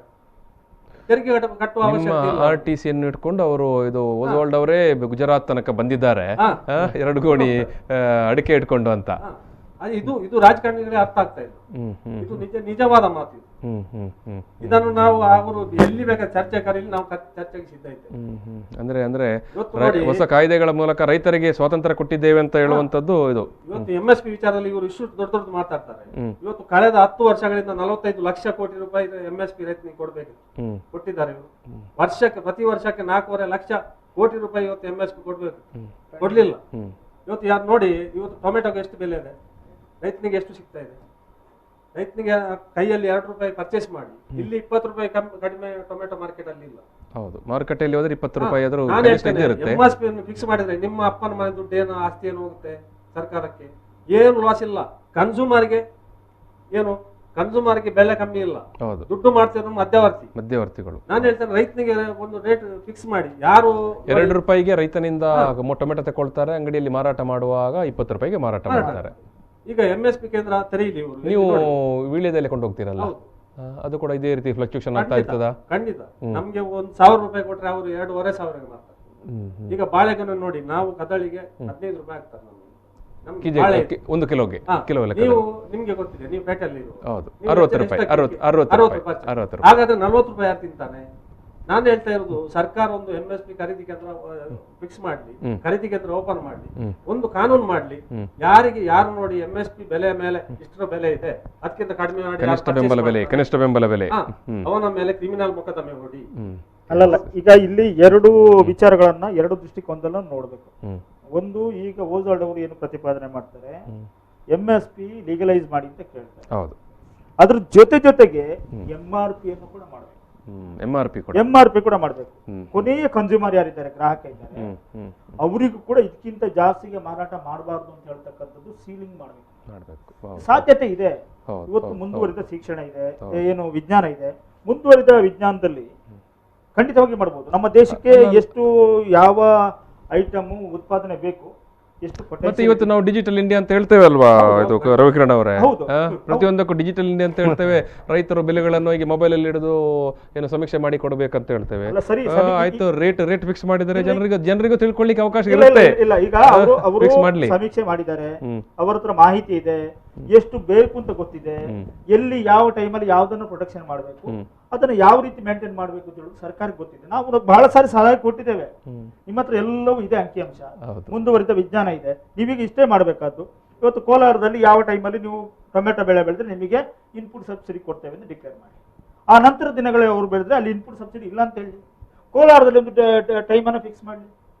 ಎಷ್ಟು ದೇಶಕ್ಕೆ ಅವಶ್ಯಕತೆ ಇದೆ, ರಾಜ್ಯಕ್ಕೆ ಅವಶ್ಯಕತೆ ಇದೆ, ಅಷ್ಟನ್ನ ಯಾವ್ಯಾವ ಜಿಲ್ಲೆಯಲ್ಲಿ ಯಾವ್ಯಾವ ಭಾಗದಲ್ಲಿ ಯಾವ ಯಾವ ಸಮಯದಲ್ಲಿ ಬೆಳಿಬಹುದು ಎಸ್ ಅದು ತೀರ್ಮಾನ ಮಾಡಿದ್ರೆ ಅಗತ್ಯಕ್ಕಿಂತ ಹೆಚ್ಚು ಪ್ರೊಡಕ್ಷನ್ ಆಗುದಿಲ್ಲ. ಆಗುದಿಲ್ಲ. ಪ್ರೊಡಕ್ಷನ್ಗೆ ಬೆಲೆ ಸ್ಥಿರತೆ ಇರ್ತದೆ. ನೀವು ಹೇಳಿದಾಗ ನಮ್ಮ ದೇಶದಲ್ಲಿ ಒಂದು ಸೂಜಿ ಉತ್ಪಾದನೆ ಮಾಡಿದ್ರು ಕೂಡ ಅದರ ಬೆಲೆ ನಿಗದಿ ಮಾಡೋದು ಆದ ಸೂಜಿ ಉತ್ಪಾದನೆ ಕಾರ್ಮಿಕ. ಅದು ರೈತರು ಉತ್ಪಾದನೆ ಮಾಡಿದ ಯಾವುದಕ್ಕೆ ಬೆಲೆ ಕಟ್ಟುವ ಅಧಿಕಾರ ಅವನಿಗಿಲ್ಲ. ನಾವು ರೈತರು ಕೇಳಿದ್ದು ಏನಂದ್ರೆ ಅದು ಕೂಡ ಕೇಂದ್ರ ಸರ್ಕಾರವೇ ಆಯೋಜಿಸಿದಂತ ಡಾಕ್ಟರ್ ಸ್ವಾಮಿನಾಥನ್ ಆಯೋಗದ ವರದಿ ಇಡೀ ದೇಶ ಸುತ್ತಾಡಿ ಎಲ್ಲಾ ರೀತಿಯ ಸರ್ವೆ ಮಾಡಿ ಅವರು ವರದಿ ಕೊಟ್ಟದೇನು, ಯಾವುದೇ ರೈತ 1 ಲಕ್ಷ ರೂಪಾಯಿ ಅವನಿಗೆ ಅಸಲು ಬಿದ್ದರೆ ಅವನಿಗೆ 1.5 ಲಕ್ಷ ಸಿಗುವಂತ ಆಗ್ಬೇಕು. ಇದು ಬಹಳ ಸರಳವಾದ ಅಂತ ಒಂದು ವ್ಯವಸ್ಥೆ ಕೇಂದ್ರ ಸರ್ಕಾರ ತಂದ್ರೆ ಅದನ್ನು ಡಾಕ್ಟರ್ ಸ್ವಾಮಿನಾಥನ್ ಆಯೋಗದ ವರದಿಯನ್ನು ಚುನಾವಣಾ ಪೂರ್ವದಲ್ಲಿ ನರೇಂದ್ರ ಮೋದಿ ಅವರು 180 ಬಹಿರಂಗ ಸಭೆಗಳಲ್ಲಿ ಭರವಸೆ ಕೊಟ್ಟಿದ್ದಾರೆ. ಆಗ ಸುಪ್ರೀಂ ಕೋರ್ಟ್ಗೆ ಅದನ್ನು ಜಾರಿ ತರಲಿಕ್ಕೆ ಆಗುದಿಲ್ಲ, ಅಪಿದಾವತ್ ಈ ದ್ವಂದ್ವ ನೀತಿಯನ್ನು ನಾವು ವಿರೋಧ. Yes okay. ನಾವು ಒಂದು ಸಣ್ಣ ಬ್ರೇಕ್ ತಗೊಳ್ತೇವೆ. ಬ್ರೇಕ್ ನಂತರ ಈ ಸಂವಾದ ಮತ್ತೆ ಮುಂದುವರಿಯುತ್ತದೆ. ಪ್ರಚಲಿತ ಈ ಕಾರ್ಯಕ್ರಮದ ಪ್ರಾಯೋಜಕರು ರೋಹನ್ ಕಾರ್ಪೊರೇಷನ್, ಸಹ ಪ್ರಾಯೋಜಕರು father Muller's charitable trust, SDM college Ujire, VK furniture and electronics. ಎಸ್ 11ನೇ ಸುತ್ತಿನ ರೈತ ಸಂಧಾನ ಅಥವಾ ಕೇಂದ್ರ ಸರ್ಕಾರ ಮತ್ತು ರೈತರ ಸಂಘಟನೆಗಳ ನಡುವೆ ನಡೆದಂಥ ಮಾತುಕತೆ ಮತ್ತೆ ಮುರಿದು ಬಂದಿದೆ. ಈ ವಿಚಾರವಾಗಿ ನಾವು ಮಾತಾಡ್ತಿದ್ದೇವೆ. ಈ ಸಂದರ್ಭದಲ್ಲಿ ನಮ್ಮ ಜೊತೆಗೆ ಕರ್ನಾಟಕ ರಾಜ್ಯ ರೈತ ಸಂಘದ ಕಾರ್ಯದರ್ಶಿಗಳಾಗಿರುವಂಥ ರವಿಕಿರಣ್ ಪುಣಚ ಅವರು, ಜೊತೆಗೆ ಪ್ರಾಂತ ರೈತ ಸಂಘದ ಉಪಾಧ್ಯಕ್ಷರಾಗಿರುವಂಥ ಕೆ ಯಾದವ್ ಶೆಟ್ಟಿ ಅವರು ಮತ್ತು ಕರ್ನಾಟಕ ರಾಜ್ಯ ರೈತ ಸಂಘದ ದಕ್ಷಿಣ ಕನ್ನಡ ಜಿಲ್ಲಾ ಘಟಕದ ಅಧ್ಯಕ್ಷರಾಗಿರುವಂಥ ಓಸ್ವಾಲ್ಡ್ ಪ್ರಕಾಶ್ ಫರ್ನಾಂಡಿಸ್ ಅವರು ಈ ಒಂದು ಸಂವಾದದಲ್ಲಿ ಭಾಗವಹಿಸಿದ್ದಾರೆ. ಕೃಷಿಕರು ಅಥವಾ ರೈತರು, ರೈತ ಸಂಘಟನೆಗಳು 3 ಏನು ಕೃಷಿ ಮಸೂದೆಯನ್ನು ಹಿಂಪಡೆಯಬೇಕು ಅಂತ ಕಳೆದ 58 ದಿವಸಗಳಿಂದ ಪ್ರತಿಭಟನೆಯನ್ನು ದಿಲ್ಲಿಯಲ್ಲಿ ನಡೆಸ್ತಾ ಉಂಟು. ಮೂರು ಕಾಯ್ದೆಗಳು ಯಾವುದು ಅಂತ ಹೇಳಿದ್ರೆ ರವಿಕಿರಣ್ ಪುಣಚ ಅವರೇ, farmers trade and commerce promotion and facilitation act 2020, ಆಮೇಲೆ farmers agreement on price assurance and farm service act, ಆಮೇಲೆ ಮತ್ತು ಎಸೆನ್ಷಿಯಲ್ ಕಮಾಡಿಟೀಸ್ ಅದು ತಿದ್ದುಪಡಿ ಅದು. ಸೊ ಈ 3 ಕಾಯ್ದೆಗಳು ಈಗ ಇವತ್ತಿನ ಮಾತುಕತೆ ಕೂಡ ಅದು ಮುರಿದು ಬಿದ್ದಿದೆ. ಅಂದರೆ ರೈತರು ತಮ್ಮ ನಿಲುವು ಅಚಲ. ನಾವು 26ನೇ ತಾರೀಕಿಗೆ ದಿಲ್ಲಿ ಸರ್ಕಾರದ ವತಿಯಿಂದ ಕೆಂಪುಕೋಟೆಯಲ್ಲಿ ನಡೆಯುವಂಥ ಪ್ರಜಾಪ್ರಭುತ್ವದ ದಿನ ಅಥವಾ ಏನು ಅಲ್ಲಿ ನಡೆಯುವಂಥ ಗಣರಾಜ್ಯೋತ್ಸವ ಪೀರಿಯಡ್ನ ನಂತರ ಮಧ್ಯಾಹ್ನಂತರ ನಾವು ದಿಲ್ಲಿಯ ಔಟರ್ ರಿಂಗ್ ರೋಡ್ನಲ್ಲಿ ನಮ್ಮ ಏನು ಟ್ರ್ಯಾಕ್ಟರ್ ರ್ಯಾಲಿಯನ್ನು ಮಾಡ್ತೇವೆ. ಅದು ಖಂಡಿತವಾಗಿ ನಡೆಯುತ್ತದೆ ಮತ್ತು ಸರ್ಕಾರ ಕೇವಲ ಏನು ಮಾತುಕತೆಯ ಸಂದರ್ಭದಲ್ಲಿ ನಾವು ಕಾಯ್ದೆಗಳನ್ನು 3 ತಿಂಗಳು 6 ತಿಂಗಳು 1 ವರ್ಷ 2 ವರ್ಷ ಅಮಾನತಿನಲ್ಲಿ ಇಟ್ಕೊಳ್ತೇವೆ ಅಂತ ಹೇಳಿದರೆ ನಾನು ನಂಬುವುದಿಲ್ಲ, ನಾವು ಒಪ್ಪುವುದಿಲ್ಲ ಅಂತ ಹೇಳಿದ್ದಾರೆ ಖಡಕ್ಕಾಗಿ. ಇದು ರವಿಕಿರಣ್ ಪುಣಚ ಅವರೇ, ಈಗ ಸಾಮಾನ್ಯವಾಗಿ ನಾವು ಅದು ಭಾರತ ಇರಬಹುದು ಅಥವಾ ಬೇರೆ ದೇಶಗಳು ಕೂಡ ಇರ್ಬೋದು, ಯಾವುದೇ ಪ್ರಜಾಪ್ರಭುತ್ವ ಮಾದರಿ ದೇಶಗಳು, ಒಂದು ಚಳವಳಿ ದೊಡ್ಡ ಸ್ವರೂಪ ಪಡ್ಕೊಳ್ಳುತ್ತೆ ಅಂತ ಹೇಳುವ ಸಂದರ್ಭದಲ್ಲಿ ಅಥವಾ ಕಾಣುವ ಸಂದರ್ಭದಲ್ಲಿ ಸಾಮಾನ್ಯ ಏನು ಮಾಡ್ತಾರೆ ಅಂತ ಹೇಳಿದ್ರೆ ಆ ಚಳವಳಿಯನ್ನು ಹೊಡಿಲಿಕ್ಕೆ, ಬ್ರೇಕ್ ಮಾಡಲಿಕ್ಕೆ. ಆವಾಗ ಏನಾಗ್ತದೆ ಅಂತ ಹೇಳಿದ್ರೆ ಚಳವಳಿ ತನ್ನಿಂದ ತಾನಾಗಿ ವೀಕಾಗಿ ಹೋಗುತ್ತೆ. ಸೊ ಇಲ್ಲಿ ನಾವು ಗಮನಿಸೋದಾದರೆ ಬಹುಶಃ ಸ್ವತಂತ್ರ ಭಾರತದಲ್ಲಿ ನಾವು ಆರಂಭದಿಂದಲೂ ಹೇಳ್ತಾ ಇದ್ದೇವೆ, ಇದು ಚಾರಿತ್ರಿಕವಾದಂಥ ಒಂದು ಚಳವಳಿ. ಇವತ್ತು ದಿಲ್ಲಿಯ ಗಡಿಯಲ್ಲಿ ಲಕ್ಷಾಂತರ ಜನ ರೈತರು ಬಂದು, ಅದು ಪಂಜಾಬ್ ಇರ್ಬೋದು, ಹರಿಯಾಣ ಇರ್ಬೋದು, ನಂತರದ ಬೆಳವಣಿಗೆಯಲ್ಲಿ ಉತ್ತರ ಭಾರತದ ಎಲ್ಲ ರಾಜ್ಯಗಳಿಂದ, ಇವತ್ತಿನ ಅನಂತರದ ಬೆಳವಣಿಗೆಯಲ್ಲಿ ದಕ್ಷಿಣ ಭಾರತದ ಎಲ್ಲ ರಾಜ್ಯಗಳಿಂದ ಕೂಡ ಹೋಗಿ ರೈತರು ಅಲ್ಲಿ ಸೇರಿಕೊಂಡಿದ್ದಾರೆ. ಈ ಚಳವಳಿಯನ್ನು ನಾವೀಗ ಇವತ್ತು 11ನೇ ಸುತ್ತಿನ ಮಾತುಕತೆ, ಇಷ್ಟು ಮೀಟಿಂಗಲ್ಲಿ ಕೂಡ ನಿಮ್ಮ ಪ್ರಮುಖ 40 ಸಂಘಟನೆಯ ಮುಖಂಡರುಗಳೇ ಭಾಗವಹಿಸ್ತಾರೆ. ಮತ್ತು ಅವರನ್ನು ಹೊರತುಪಡಿಸಿ ಯಾವ ರಾಜಕೀಯ ಇದಕ್ಕೂ ಕೂಡ ಅಲ್ಲಿ ಅವರು ಅವಕಾಶನೂ ಕೊಡ್ತಾ ಇಲ್ಲ. ಒಂದು ನಾನು ಕೇಳುವಂಥದ್ದು, ಇಷ್ಟು ಪ್ರಬಲವಾಗಿ ಎಲ್ಲೂ ಕೂಡ ಬ್ರೇಕಪ್ ಆಗದೆ ಈ ಒಂದು ಚಳವಳಿ ನಡೀಲಿಕ್ಕೆ ಅಥವಾ ಚಳವಳಿಯ ನೇತೃತ್ವ ವಹಿಸಿದ ಒಗ್ಗಟ್ಟು ಉಂಟಲ್ಲ, ಒಗ್ಗಟ್ಟನ್ನು ಕೂಡ ಮುರಿಲಿಕ್ಕೆ ಆಗ್ತಾ ಇಲ್ಲ, ಯಾಕೆ ಅಂತ. ಈಗ ಇವತ್ತು ಸುಪ್ರೀಂ ಕೋರ್ಟಿಗೆ ಏನು ರೈತ ಸಂಘಟನೆಗಳು ಹೋಗು 40 ಸಂಘಟನೆ, ಹೌದು, ಇವತ್ತು 600ಕ್ಕೂ ಹೆಚ್ಚು ರೈತ ಸಂಘಟನೆಗಳು ಆ ಒಂದು ಜಂಟಿಯಾಗಿ ಕೆಲಸ ಮಾಡ್ತಾ ಇದ್ದಾರೆ. ಹೌದು, ಎಲ್ಲಾ ರಾಜ್ಯದ ರೈತರು ಕೂಡ ರೈತ ಸಂಘಟನೆಗಳ ಪ್ರಮುಖರು, ಕಾರ್ಯಕರ್ತರು ಇವತ್ತು ದಿಲ್ಲಿಯ ಗಡಿಯಲ್ಲಿ ಇದ್ದಾರೆ. ಅವರು ಪ್ರಯತ್ನ ಪಟ್ಟರು, ನೀವು ಹೇಳಿದಾಗೆ ಬಹಳ ಪ್ರಯತ್ನ ಪಟ್ಟರು. ಖಲಿಸ್ತಾನಿಗಳು ಅಂತ ಹೇಳಿದ್ರು ಅವರು. ಪಂಜಾಬ್ ಮತ್ತು ಹರಿಯಾಣದ ಅಲ್ಲಿಯ ರಾಜಕೀಯ ವ್ಯಕ್ತಿಗಳಿಗೆ ವರ್ಷಕ್ಕೆ ಸಾವಿರಾರು ಕೋಟಿ ರೂಪಾಯಿ ದಲ್ಲಾಳಿದ ದುಡ್ಡು ಬರ್ತದೆ ಅಂತ ಹೇಳಿದರು. ಇವತ್ತು ಕೂಡ ಅದನ್ನೇ ಪ್ರತಿಪಾದನೆ ಮಾಡ್ತಾ ಇದ್ದಾರೆ. ಜೊತೆಗೆ NRC ವಿರುದ್ಧ ಹೋರಾಟ ಮಾಡ್ತಕ್ಕಂಥವ್ರು ಅಲ್ಲಿ ಇದ್ದಾರೆ ಅಂತ ಹೇಳ್ತಾ ಇದ್ದಾರೆ. ಅಲ್ಪಸಂಖ್ಯಾತರಿಗೆ ರೈತ ಚಳುವಳಿಗಳು ಬೆಂಬಲ ಕೊಡ್ತಾ ಇದ್ದಾರೆ ಅಂತಾರೆ. ಮತ್ತು ಇದು ಉತ್ತರ ಭಾರತದ 2 ರಾಜ್ಯಗಳಿಗೆ ಸಂಬಂಧಪಟ್ಟ ಹೋರಾಟ ಅಂತ ಹೇಳ್ತಾರೆ. ಬಹುಶಃ ದಕ್ಷಿಣ ಭಾರತವರು ಅದನ್ನೆಲ್ಲ ಸ್ವಾಗತ ಮಾಡಿದ್ದಾರೆ ಅಂತ ಹೇಳ್ತಾರೆ. ಹ್ಮ್ ಎಲ್ಲ ರೀತಿಯಲ್ಲಿ ಎಲ್ಲ ರೀತಿಯ ಪ್ರಯತ್ನಗಳನ್ನ ಅವರ social media, BJP IT cell, ಸಂಘ ಪರಿವಾರ ಮತ್ತು ಅವರಾಗಿ ಹಲವಾರು ಕಡೆ ಅವರ ಎಂಪಿಗಳು ಸೇರಿದಂತೆ ಮತ್ತು ಅವರ ರೈತ ಮೋರ್ಚೆ ಸೇರಿದಂತೆ ಜನರಿಗೆ ಇದನ್ನು ಕನ್ವಿನ್ಸ್ ಮಾಡ್ತಕ್ಕಂಥ ಪ್ರಯತ್ನ ಮಾಡಿ. ಹ್ಮ್ ರಾಜ್ಯದ 600 ಕಡೆಗಳಲ್ಲಿ ಮಾಡ್ತೇವೆ ಅಂತ ಸ್ವಲ್ಪ ಕೋತಿ ಹೇಳ್ತಾನೆ ತೇಜಸ್ವಿ ಸೂರ್ಯ, ಹ್ಮ್ ಅವರು ಬಹಳ ಪ್ರಚಾರ ಎಲ್ಲ ಮಾತಾಡಿದ್ರು. ಆದರೆ ಮೊನ್ನೆ ಅಮಿತ್ ಶಾ ಅವರು ಹೇಳಿದ್ರು ಈ ವಿಚಾರವಾಗಿ ಎಲ್ಲಿ ಕೂಡ ನೀವು ಸಭೆ ಮಾಡಬಾರ್ದು ಅಂತ ಹೇಳುವಂಥ ಎಚ್ಚರಿಕೆಯನ್ನು ಕೊಟ್ಟಿದ್ದಾರೆ. ಖಲಿಸ್ತಾನಿಗಳು, ಕ್ಯಾನ್ಸಲ್ ಮಾಡಿದ್ದಾರೆ. ನಗರ ನಕ್ಸಲರು ಹ್ಮ್ ಈ ಎಲ್ಲ ಪಠ್ಯವನ್ನು ಕಟ್ಟಿದ್ರು. ನಾವು ಜನರಿಗೆ ಕನ್ವಿನ್ಸ್ ಮಾಡಲಿಕ್ಕೆ, ಮಾಹಿತಿ ಕೊಡೋ ಸಲುವಾಗಿ ರಾಜ್ಯಾದ್ಯಂತ ದೇಶದಾದ್ಯಂತ ಸಭೆಗಳನ್ನು ಮಾಡ್ತೇವೆ ಅಂತ ಹೇಳಿದ್ರು. ಅದನ್ನು ಕೊನೆ ಕ್ಯಾನ್ಸಲ್ ಮಾಡಿದ್ರು. ಯಾಕೆಂದ್ರೆ ಹರಿಯಾಣದಲ್ಲಿ ಒಂದು ಸಭೆಯನ್ನು ಆಯೋಜಿಸಿತ್ತು ಬಿಜೆಪಿ ರಾಜ್ಯ ಮಟ್ಟದ್ದು. ಅಲ್ಲಿಯ ರೈತರನ್ನು ಹೊಡೆದು ಓಡಿಸಿಬಿಟ್ಟು, ಬಹುಶಃ ಆ ದಿನ ದೂರ ಇಲ್ಲ, ದೇಶದ ಎಲ್ಲ ರಾಜ್ಯಗಳಲ್ಲಿ ಕೂಡ ನಡೀತದೆ. ಈ ರೀತಿ ಹಠಮಾರಿತನ ಇರಬಾರ್ದು. ಅಲ್ಲ, ಒಂದು ಕಡೆ ಇವಾಗ ಮೊನ್ನೆ ಬೆಳವಣಿಗೆಯಲ್ಲಿ ಸ್ವತಃ ಏನು ಬಿಜೆಪಿಯ ಮತ್ರ ಸಂಸ್ಥೆ ಆಗಿರುವಂಥ RSS ರಾಷ್ಟ್ರೀಯ ಸ್ವಯಂ ಸೇವಕ ಸಂಘದ ಮುಖಂಡರು ಹೇಳ್ತಾ ಇದ್ದಾರೆ, ರೈತರು ಮತ್ತು ಏನು ರೈತರ ಜೊತೆಗೆ ಕೇಂದ್ರ ಸರ್ಕಾರ ಸ್ವಲ್ಪ ಸೌಹಾರ್ದಯುತವಾಗಿ ಮಾತುಕತೆ ಮಾಡಬೇಕು, ಅವರ ಬೇಡಿಕೆಯನ್ನು ಪರಿಗಣಿಸಬೇಕು ಅಂತ. ಈಗ ವಿಶ್ವಗುರು ಆಗಬೇಕು ಅಂತ ನರೇಂದ್ರ ಮೋದಿ ಅವರಿಗೆ ಬಹಳಷ್ಟು ಜನ ಸಪೋರ್ಟ್. ಈಗ ಇವತ್ತು ಇಡೀ ಪ್ರಪಂಚದಲ್ಲಿ ಗಟ್ಟಿಯಾಗಿರ್ತಕ್ಕಂಥ ಪ್ರಜಾಪ್ರಭುತ್ವ ಇರ್ತಕ್ಕಂಥ ದೇಶ ಭಾರತ. ಹೌದು, ಖಂಡಿತವಾಗಿ. ಪ್ರತಿ ಹಂತ ಸ್ವಾತಂತ್ರ್ಯ ದಿನಾಚರಣೆ ಇರ್ಬೋದು, ಗಣರಾಜ್ಯೋತ್ಸವ ಇರ್ಬೋದು, ವಿದೇಶದಿಂದ ಅತಿಥಿಗಳು ಬರ್ತಕ್ಕಂಥ ಸಂಪ್ರದಾಯ ಇದೆ. ಈ ಬಾರಿ ಯಾರು ಅತಿಥಿಗಳು ಬರ್ತಾ ಇಲ್ಲ. ಭಾರತದ ದಕ್ಷಿಣ ಭಾರತ, ವಿಶೇಷವಾಗಿ ಕರ್ನಾಟಕದಲ್ಲಿ ನಡೀತಕ್ಕಂಥ ರೈತ ಚಳುವಳಿಯನ್ನ ಮಾಧ್ಯಮಗಳ ಮೂಲಕ ಇರ್ಬೋದು, ಬೇರೆ ರೀತಿಯಲ್ಲಿ ಅದನ್ನು ಹೈಡ್ ಮಾಡ್ತಕ್ಕಂಥ ಕೆಲಸ ಮಾಡಿದ್ರು. ಅಂತಾರಾಷ್ಟ್ರೀಯ ಏನು ಮಾಧ್ಯಮಗಳು ಇವತ್ತು ಇದನ್ನ ಬಹಳ ಗಂಭೀರವಾಗಿ ಇಡೀ ಪ್ರಪಂಚಕ್ಕೆ ತೋರಿಸ್ತಾರೆ. ಹೌದು, ನ್ಯಾಷನಲ್ ಜಿಯೋಗ್ರಫಿ ಅಂತ ಏನು ಪತ್ರಿಕೆಯಲ್ಲಿ ಅವರು ಮುಖಪುಟದಲ್ಲಿ ಬರೆದ್ರು, ಭಾರತದಲ್ಲಿ ಚಾರಿತ್ರಿಕವಾದ ಹೋರಾಟ ನಡೀತಾ ಉಂಟು, ಆದರೆ ಭಾರತದ ಮಾಧ್ಯಮಗಳು ಸುಮ್ಮನೆ ಕುಳಿತಿವೆ ಅಂತ. ಅಂದ್ರೆ ಬಹುಶಃ ಈಗಿರುವ ಮಾಧ್ಯಮದವರಿಗೆ ಈಗ ಅಲ್ಲಿ ಬರ್ತೇನೆ ನಾನು. ಮಾಧ್ಯಮದ ರೋಲ್ ಬಗ್ಗೆ ನಾನು ಕೇಳುವಂಥದ್ದು, ಇಡೀ ನಿಮ್ಮ ಐಕ್ಯ ಚಳವಳಿಯನ್ನು ಯಾಕೆ ಮುರಿಲಿಲ್ಲ ಅಂತ. ಈಗ ಬಹಳಷ್ಟು ವೈರುಧ್ಯಗಳಿದ್ದಾವೆ. ಈಗ 40 ಸಂಘಟನೆ ಉತ್ತರ ಭಾರತದ 2-3 ರಾಜ್ಯಗಳದ್ದು ಸೇರಿತ್ತು ಪ್ರಥಮ. ಆ ನಂತರ ನಮ್ದು ಅಖಿಲ ಭಾರತ ರೈತ ಸಂಘರ್ಷ ಸಮನ್ವಯ ಸಮಿತಿ ಇರ್ಬೋದು, ಅಥವಾ AIKS ಇರ್ಬೋದು, ಬಹಳಷ್ಟು ರಾಷ್ಟ್ರೀಯ ಮಟ್ಟದ ಸಂಘಟನೆಗಳು ಇವ್ರ ಜೊತೆ ಆಗಿದ್ದಾವೆ. ಬಹಳಷ್ಟು ಸೈದ್ಧಾಂತಿಕ ವ್ಯತ್ಯಾಸಗಳಿದ್ದಾವೆ. ಆದ್ರೆ ಒಂದೇ ಒಂದು ಸ್ಪಷ್ಟ ತೀರ್ಮಾನ ಇದೆ ರೈತ ಸಂಘಟನೆಗಳಿಗೆ, ಈ ದೇಶದ ಪ್ರಜಾಪ್ರಭುತ್ವ ಉಳಿಸಬೇಕು, ಈ ದೇಶದ ಸಂಪತ್ತನ್ನು ಉಳಿಸಬೇಕು. ನಮ್ಮ ವೈರುಧ್ಯಗಳು, ನಮ್ಮಲ್ಲಿರ್ತಕ್ಕಂಥ ಸೈದ್ಧಾಂತಿಕ ಭಿನ್ನಾಭಿಪ್ರಾಯಗಳು ಏನಿದ್ರು ಈ ದೇಶ ಉಳಿದ್ರೆ ತಾನೆ, ಈ ದೇಶದ ಸಂಪತ್ತು ಉಳಿದ್ರೆ ತಾನೆ, ಈ ದೇಶದ ಪ್ರಜಾಪ್ರಭುತ್ವ ಉಳಿದ ಮೇಲೆ ಅಲ್ವಾ, ಆಮೇಲೆ ಚರ್ಚೆ ಮಾಡೋಣ. ಈಗ ಮೊದಲು ಈ ದೇಶದ ಪ್ರಜಾಪ್ರಭುತ್ವ, ಈ ದೇಶದ ಸಂಪತ್ತು ಮತ್ತು ಈ ದೇಶದ ರೈತರು ಮತ್ತು ದುಡಿಯುವ ವರ್ಗವನ್ನು ಕಾಪಾಡ್ತಕ್ಕಂಥ ಕೆಲಸ ನಮ್ಮಿಂದ ಆಗಬೇಕು ಅಂತ ತೀರ್ಮಾನದಲ್ಲಿ ಹೊರಟಿದ್ದೇವೆ. ಇದರಲ್ಲಿ ಯಾರು ಇನ್ನು ಯಾವ ರೀತಿ ಹುಳಿ ಹಿಂಡಿದ್ರು ಕೂಡ, ಆಡಳಿತ ಪಕ್ಷ ಇರ್ಬೋದು, ಯಾರು ಕೂಡ ಯಾವ ರೀತಿ ಹುಳಿ ಹಿಂಡಿದ್ರು ಕೂಡ ಆ ಒಂದು ತೀರ್ಮಾನದಲ್ಲಿ ಯಾವುದೇ ರೀತಿಯ ವ್ಯತ್ಯಾಸ ಆಗೋದಿಲ್ಲ. ಈ 3 ಕಾಯ್ದೆಗಳು ಕೇಂದ್ರ ಸರ್ಕಾರದ್ದು, ನಮ್ಮ ರಾಜ್ಯ ಸರ್ಕಾರ ತಂದಿರತಕ್ಕಂಥ 2 ಕಾಯ್ದೆಗಳು, ಜೊತೆಗೆ ಕಾರ್ಮಿಕ ಕಾಯ್ದೆ ಹಿಂಪಡಿವರೆಗೆ ಈ ಚಳುವಳಿ ನಿಲ್ಲೋದಿಲ್ಲ, ಇನ್ನಷ್ಟು ಗಟ್ಟಿ ಆಗ್ತದೆ. ಸರ್ಕಾರ ಇಷ್ಟು ಮಾಡಿದ್ದೆ ಆಲಸ್ಯತನ, ಇವತ್ತು ಅದರ ಪರಿಣಾಮ ಅವ್ರಿಗೆ ಕಾಣ್ತಾ ಇದೆ. ಇನ್ನೂ ಆಲಸ್ಯತನ ತೋರಿಸಿದ್ರೆ ಬಹುಶಃ ಕುರ್ಚಿ ಅವರಿಗೆ ಮುಂದಿನ ದಿನಗಳಲ್ಲಿ ಪ್ರಧಾನಮಂತ್ರಿ ಕುರ್ಚಿ ಇರ್ಬೋದು, ರಾಜ್ಯದಲ್ಲಿ ಮುಖ್ಯಮಂತ್ರಿ ಕುರ್ಚಿ ಇರ್ಬೋದು, ಬಹಳ ದೂರ ಆಗ್ತದೆ, ಹಗಲು ಕನಸಾಗ್ತದೆ. ದೂರದ ಬೆಟ್ಟ ನುಣ್ಣಗೆ ತಿಳಿದಾಗೆ ಅವರು ಆ ಕನಸನ್ನು ಕಂಡುಕೊಂಡು ಇರಬೇಕಾಗ್ತದೆ. ಈಗಿರ್ತಕ್ಕಂಥ ಕುರ್ಚಿಯಿಂದ ಇಳಿಸ್ತಕ್ಕಂಥ ಕೆಲಸವನ್ನು ಈ ಚಳುವಳಿ ಮಾಡ್ತದೆ.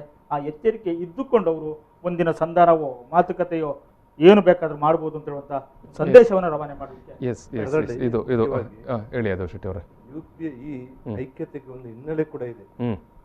ಈಗ ರೈತರ ಒಗ್ಗಟ್ಟಿಗೆ ಹಿನ್ನೆಲೆ ಒಂದು, ಇದರ ಮುಂಚೂಣಿಯಲ್ಲಿರುವಂತ ವ್ಯಕ್ತಿಗತವಾದ ವ್ಯತ್ಯಾಸವನ್ನು ಹೇಳ್ಬೋದು ಒಬ್ಬೊಬ್ಬರ ಬಗ್ಗೆ.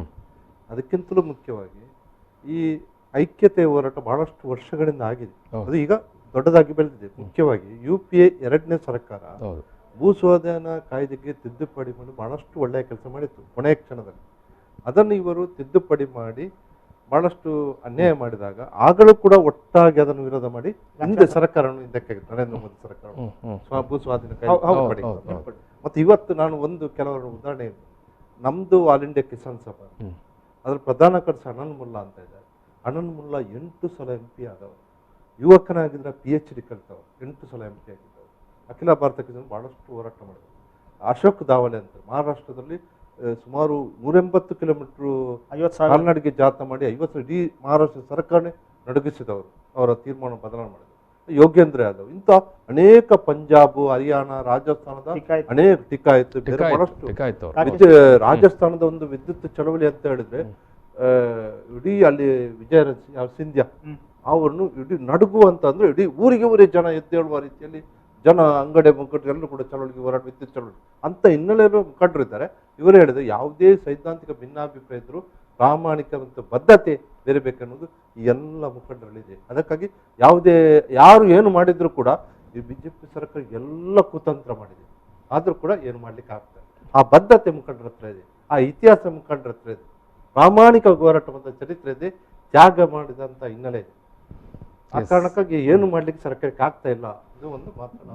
But yes okay. ಬಟ್ ಈಗ ಕಾಂಗ್ರೆಸ್ನ ನಿಲುವು, ಕಾಂಗ್ರೆಸ್ ಒಂದು ಪ್ರತಿಪಕ್ಷವಾಗಿ ಕೂಡ ಏನು ರಾಷ್ಟ್ರೀಯ ಮಟ್ಟದಲ್ಲಿರುವಂಥದ್ದು ಪಕ್ಷವಾಗಿ ಕೂಡ ಏನೋ ದೊಡ್ಡ ಮಟ್ಟದಲ್ಲಿ ಸುದ್ದಿ ಮಾಡಿದಾಗೆ ರೈತರ ಪರವಾಗಿ ಕಾಣಿಸ್ತಾ ಇಲ್ಲ. ಏನೋ ಕರ್ನಾಟಕದಲ್ಲಿ ನಿನ್ನೆ ಏನೋ ಒಂದು ದೊಡ್ಡ ಮೆರವಣಿಗೆ ಮಾಡಿದರು ಆಫ್ಟರ್ 50 ದಿವಸಗಳ ನಂತರ ರೈತರ ಪ್ರತಿಭಟನೆ ದಿಲ್ಲಿಯಲ್ಲಿ 50 ದಿವಸಗಳ ದಾಟಿದ ನಂತರ. ಮರ್ಕ್ಯುರಿ ಸ್ವಲ್ಪ ಲೇಟ್ ಆಗಿ ಉರಿತದೆ ಬಟ್ ಇನ್ನೊಂದಿದೆ, ಈಗ ಇದಕ್ಕೆಲ್ಲವೂ ಕೂಡ ಮೂಲಭೂತವಾಗಿ ಕಾರಣೀಕರ್ತರು ಅವರೇ. ಖಾಸಗೀಕರಣ, WTO ಎಲ್ಲ ಮೂಲ ಕಾರಣರು ಅವರೇ. ಇವತ್ತಾದಂತ ಎಲ್ಲ FTAಗಳಿಗೂ ಕೂಡ ಹಿಂದೆ ಏನಾಗಿದೆ ಎಲ್ಲದಕ್ಕೂ ಕೂಡ ಅವರೇ ಕಾರಣೀಭೂತರಿದ್ದಾರೆ. ಬಹುಶಃ ನೈತಿಕವಾಗಿ ಕೂಡ ಅವರು ಸ್ವಲ್ಪ ಎಡಚುತ್ತಾರೆ ಇದನ್ನು ವಿರೋಧ ಮಾಡಬೇಕಾದ್ರೆ. ಆದ್ರೆ ನಿಮ್ಮ ಜೊತೆಗೆ ಬರಲಿಕ್ಕೆ, ನಿಮ್ಮ ಪ್ಲಾಟ್ಫಾರ್ಮ್ ಅಲ್ಲಿ ಕೂತ್ಕೊಳ್ಳಿಕ್ಕೆ ಕೂಡ ಸ್ವಲ್ಪ ಮುಜುಗರ, ನಾವು ಕರ್ಕೊಳ್ಳಿಕ್ಕೆ ಮುಜುಗರ ಪಡ್ತೇವೆ. ಎಸ್ ಮುಗಿಸು. ಎಸ್ ನಮ್ಮ ಮಾತುಕತೆ ಸಮಯ ಮುಗಿತಾ ಬಂತು. ಸೊ ಜಿಲ್ಲೆ ದಕ್ಷಿಣ ಕನ್ನಡ ಅಥವಾ ಕರಾವಳಿ ಜಿಲ್ಲೆಯಲ್ಲಿ ಏನೇನು ಇರುತ್ತೆ 26ನೇ ತಾರೀಕಿಗೆ? ಹಾಗಾದ್ರೆ ನೀವು ಹೇಳಿದಾಗೆ ಇಲ್ಲ, ನಾವು ಜನರ ಯಾವುದೇ ಇದಕ್ಕೆ ತೊಂದರೆ ಮಾಡೋದಿಲ್ಲ. ಎಸ್, ನಾವು ಏನು ಇವತ್ತು ಈ ಸರ್ಕಾರಗಳು ಪ್ರಜಾಪ್ರಭುತ್ವವನ್ನ ವೀಕ್ ಮಾಡ್ತಕ್ಕಂಥ ಕೆಲಸವನ್ನ ಮಾಡ್ತಾ ಇದ್ದಾವೆ. ನಾವು ಆಯ್ಕೆ ಮಾಡಿದಂತ ಜನಪ್ರತಿನಿಧಿಗಳು ಇದ್ರೂ ಕೂಡ ಸಂಸತ್ತಲ್ಲಿ ಮತ್ತೆ ವಿಧಾನ ಮಂಡಲದಲ್ಲಿ ಚರ್ಚೆ ಮಾಡದೇನೆ ಸುಗ್ರೀವಾಜ್ಞೆಗಳ ಮೂಲಕ ಕಾನೂನುಗಳನ್ನು ತರ್ತಾರೆ. ಈ ದೇಶದ ಒಕ್ಕೂಟ ವ್ಯವಸ್ಥೆಯಲ್ಲಿ ಇದ್ರೂ ಕೂಡ ಯಾವ ರಾಜ್ಯ ಸರ್ಕಾರಗಳಿಗೆ ಮತ್ತು ಕನಿಷ್ಠ ಕೇಂದ್ರದ ಕ್ಯಾಬಿನೆಟ್ ಕೂಡ ತಿಳಿಸದೆ ಈ ದೇಶದ ಲಾಭದಾಯಕವಾದಂಥ ಸಂಸ್ಥೆಗಳನ್ನ ಖಾಸಗೀಕರಣದ ಹೆಸರಲ್ಲಿ ಮಾರಾಟ ಮಾಡ್ತಾ ಇದ್ದಾರೆ. ರಾಜ್ಯದ, ದೇಶದ ಮತ್ತು ಜಿಲ್ಲೆಯ ಅಸ್ಮಿತೆಯನ್ನು ಕೂಡ ಪರಿಗಣಿಸದೆ ಸಂಪೂರ್ಣವಾಗಿ ಈ ದೇಶವನ್ನು ಮುನ್ನಡೆಸಿ ಅಂತ ವಿಶ್ವಾಸದಿಂದ ನರೇಂದ್ರ ಮೋದಿ ಅವರಿಗೆ ಅಧಿಕಾರ ಕೊಟ್ಟರೆ ಅವರು ಚೆನ್ನಾಗಿ ಮಾರಾಟ ಮಾಡ್ತಕ್ಕಂಥ ಕೆಲಸವನ್ನ ಮಾಡ್ತಾ ಇದ್ದಾರೆ. ಅದರಿಂದ ಒಟ್ಟಾರೆಯಾಗಿ ಈ ದೇಶವನ್ನ ಉಳಿಸ್ತಕ್ಕಂಥ ಕೆಲಸಕ್ಕೆ ಅವರ ದೇಶ ಪ್ರೇಮಿ ಅಂತ ಹೇಳ್ಕೊಂಡು ದೇಶದ್ರೋಹದ ರೀತಿಯಲ್ಲಿ ಇವತ್ತು ಅವರ ಆಡಳಿತ ವ್ಯವಸ್ಥೆ ಕಾಣ್ತಾ ಇದೆ. ನಾನು ನೇರವಾಗಿ ಅದನ್ನು ಹೇಳಲಿಕ್ಕೆ ಬಯಸುವುದಿಲ್ಲ, ಆದರೆ ಅವರ ಆಡಳಿತ ವ್ಯವಸ್ಥೆಯನ್ನು ಗಮನಿಸಿದ್ರೆ ಬಹುಶಃ ಈ ಸಂಪತ್ತು ದೇಶದಿಂದ ನಷ್ಟ ಆದರೆ ಅದು ದೇಶ ದ್ರೋಹ ಅಂತ ಆಗ್ತದೆ. ಆ ನಿಟ್ಟಿನಲ್ಲಿ ಇವತ್ತು ಈ ದೇಶವನ್ನು ಉಳಿಸ್ತಕ್ಕಂಥ ನಿಟ್ಟಿನಲ್ಲಿ ಈ ಸರ್ಕಾರ ಅವರ ಬೇರೆ ಎಲ್ಲ ಕಾರ್ಯವಿಧಾನಗಳು ಕೂಡ ಪ್ರಜಾಪ್ರಭುತ್ವಕ್ಕೆ ವಿರುದ್ಧ ಆಗಿದ್ದಾವೆ. ಆ ನಿಟ್ಟಿನಲ್ಲಿ ಇವತ್ತು ಇವರು ಯಾವ ರೀತಿಯ ಗಣರಾಜ್ಯೋತ್ಸವ ಇರ್ಬೋದು, ಸ್ವತಂತ್ರ ಉತ್ಸವ ಇರ್ಬೋದು, ಅಲ್ಲಿ ಏನು ಭಾಷಣ ಮಾಡ್ತಾರೆ, ಏನು ಪೆರೇಡ್ ಮಾಡ್ತಾರೆ, ಅದಕ್ಕೆ ಪರ್ಯಾಯವಾಗಿ ದೇಶದಲ್ಲಿ, ರಾಜ್ಯದಲ್ಲಿ, ಜಿಲ್ಲೆಯಲ್ಲಿ, ಮುಂದಿನ ಹಂತದಲ್ಲಿ ತಾಲೂಕು ಮಟ್ಟದಲ್ಲೂ ಕೂಡ ಜನಪರ್ಯಾಯವಾದಂಥ ಏನು ಪ್ಯಾರೇಡನ್ನು ನಾವು ಮಾಡ್ತೇವೆ. ಅದೇ ರೀತಿ ಜನಪರ್ಯಾಯವಾದಂಥ ಅಧಿವೇಶನಗಳನ್ನು ಮಾಡ್ತೇವೆ.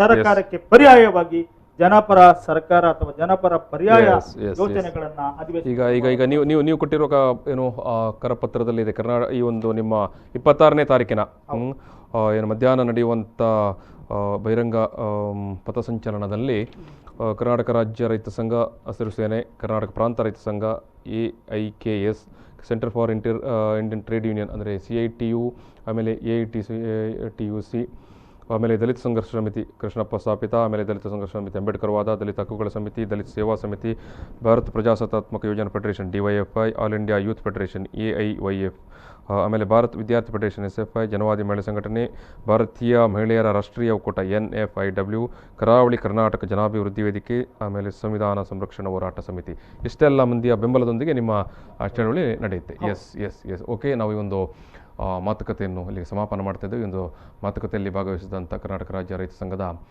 ರಾಜ್ಯ ಕಾರ್ಯದರ್ಶಿಗಳಾಗಿರುವಂಥ ರವಿಕಿರಣ ಪುಣಾಚಾರ್ಯ ಪ್ರೀತಿಯ ಧನ್ಯವಾದಗಳು. ಅದೇ ರೀತಿಯಾಗಿ ಪ್ರಾಂತ ರೈತ ಸಂಘದ ರಾಜ್ಯ ಉಪಾಧ್ಯಕ್ಷರಾಗಿರುವಂಥ ಯಾದವ್ ಶೆಟ್ಟಿ ಅವರಿಗೆ ಕೂಡ ಪ್ರೀತಿ ಧನ್ಯವಾದಗಳು. ಅದೇ ರೀತಿಯಾಗಿ ರಾಜ್ಯ ರೈತ ಸಂಘದ ದಕ್ಷಿಣ ಕನ್ನಡ ಜಿಲ್ಲಾ ಘಟಕದ ಅಧ್ಯಕ್ಷರಾಗಿರುವಂಥ ಓಸ್ವಾಲ್ಡ್ ಪ್ರಕಾಶ್ ಫೆರ್ನಾಂಡಿಸ್ ಅವರಿಗೆ ಕೂಡ ಪ್ರೀತಿ ಧನ್ಯವಾದಗಳು. ಎಸ್ ವೀಕ್ಷಕರೇ, ಇವತ್ತಿನ ಏನು ದಿಲ್ಲಿ ಮಾತುಕತೆ ಅದು ವಿಫಲವಾಗಿದೆ. ಸೊ ಮತ್ತೆ ಪ್ರತಿಭಟನೆ ಅದು ಯಥಾಸ್ಥಿತಿಯಲ್ಲಿ ಮುಂದುವರಿಲಿಕ್ಕೆ ಉಂಟು. ಏನು ರೈತರು ಈಗಾಗಲೇ ಘೋಷಣೆ ಮಾಡಿರುವ ಹಾಗೆ ದಿಲ್ಲಿನಲ್ಲಿ 26ನೇ ತಾರೀಕಿಗೆ ಮಧ್ಯಾಹ್ನ ನಂತರ ನಡೆಯುವಂಥ ರೈತರ ಪೆರೇಡ್ ಅದು ದೇಶವ್ಯಾಪಿಯಾಗಿ ನಡೆಯುತ್ತದೆ. ಅದು ಪ್ರತಿ ತಾಲೂಕು ಜಿಲ್ಲಾ ಕೇಂದ್ರಗಳಲ್ಲಿ ಕೂಡ ನಡೆಯಲಿಕ್ಕೆ ಇದೆ ಅನ್ನುವುದನ್ನು ಇವತ್ತು ರೈತ ಸಂಘಟನೆಯವರು ಮತ್ತೊಮ್ಮೆ ಘೋಷಣೆ ಮಾಡಿದ್ದಾರೆ. ಎಸ್, ನಮಸ್ಕಾರ. ಪ್ರಚಲಿತ ಈ ಕಾರ್ಯಕ್ರಮದ ಪ್ರಾಯೋಜಕರು ರೋಹನ್ ಕಾರ್ಪೊರೇಷನ್, ಸಹ ಪ್ರಾಯೋಜಕರು father Muller's charitable trust, SDM college Ujire, VK furniture and electronics.